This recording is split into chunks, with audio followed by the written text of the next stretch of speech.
ఎడారిలో సెలయేర్లు జూన్ 18. కాబట్టి వడలిన చేతులను సడలిన మోకాళ్ళను బలపరచుడి, మరియు కుంటికాలు వెనకక బాగుపడు నిమిత్తం మీ పాదములకు మార్గములను సరళము చేసుకొనుడి. హెబ్రీ 12:13 వచనములు.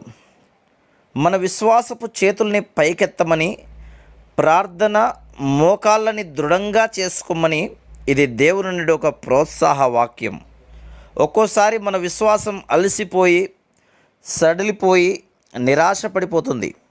మన ప్రార్థనల్లో తీవ్రత పదును తగ్గుతుంది. ఈ వాక్యంలో కనిపించే దృశ్యం కొట్టొచ్చినట్టుగా ఉంది. ఇక్కడ మనకు అర్థమవుతున్నది ఏమిటంటే, మనం ఒక్కోసారి ఎంత నిరుత్సాహపడిపోతామంటే, ప్రతి చిన్న అడ్డంకికి చతికిలబడిపోతాం, భయపడిపోతాం.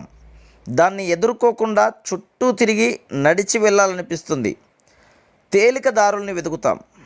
ఒకవేళ నీకేదన్నా అంగవైకల్యం ఉండి దేవుడు దాన్ని బాగు చేయడానికి సిద్ధంగా ఉన్నాడనుకో, కానీ అందుకోసం నువ్వు చేయవలసింది నీకు కష్టంగా అనిపిస్తుంది.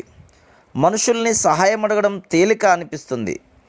లేకపోతే ఏదో ఒక విధంగా దాన్నంతటినీ తప్పించుకోగలిగితే బాగుండనిపిస్తుంది. అత్యవసర పరిస్థితుల్ని హడలగొట్టే సమస్యలు ఎన్నిసార్లు మనకు ఎదురవ్వలేదు? వాటిని తప్పించుకోవడానికి ఎన్నిసార్లు మనం సాకులు చెప్పలేదు?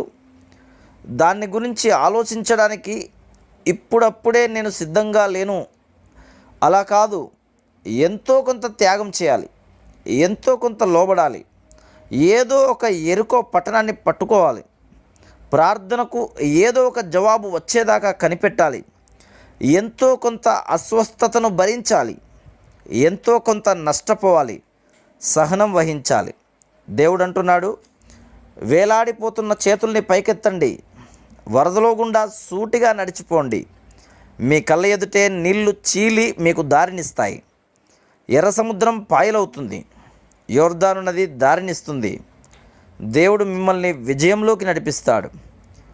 మీ కాళ్ళు దారి తప్పిపోనివ్వకండి, మీ విశ్వాసం బలపడనివ్వండి.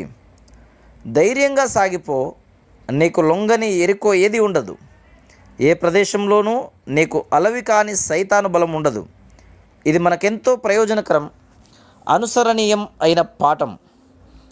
నిరుత్సాహాన్ని పట్టించుకోవద్దు. నీటిలో స్టీమరు కదులుతున్నట్టుగా నీటిని దున్నుతూ ముందుకు సాగండి. ఎండైనా వానైనా, సముద్రం ప్రశాంతంగా ఉన్నా, అలలు రేగుతున్నా, నీ సరుకుని గమ్యానికి చేర్చడమే నీ విధి, నీ గురి. Praise the lord.